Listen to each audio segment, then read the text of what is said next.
I have a colleague who once jokingly referred to Trump's aesthetic as the gold started going up increasingly in the Oval Office as, quote, late Saddam.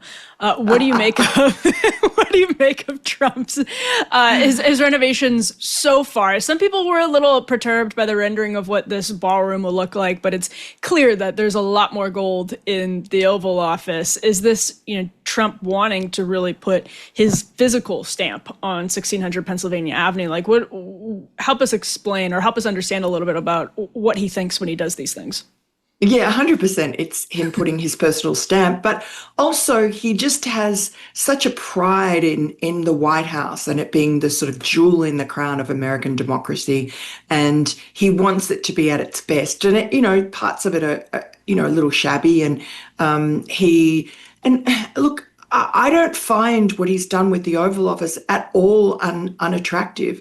And I think that the ballroom, I was in Scotland at his golf course there where, he just had the meetings with Ursula von der Leyen and Keir Starmer to make those trade deals in Europe.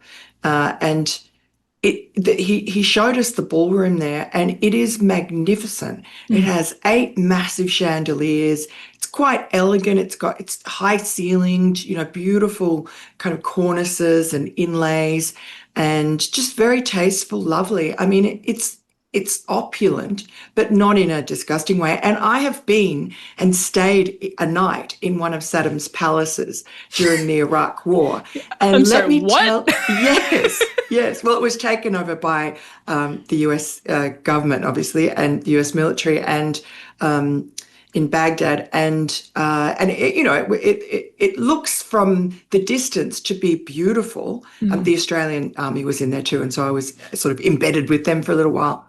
And but it's very tacky. Like, you go in there and it looks like marble columns, but it's a very thin sheet of marble that's sort of wrapped around, and it only goes up to just above eye height, because I guess they just ran out of money. And it's sort of, it's not actual gold, I don't think. It's sort of tacky gilt paint. Whereas Donald Trump prides himself on, this is real gold. And he's picked out the eagle that is in the center of the ceiling of the Oval Office, which was just sort of in relief in white. And he's picked that out in gold, and it looks beautiful. So, I mean, I haven't been there for a few weeks, so I know that he keeps on adding more golden highlights. But I think it's quite beautiful.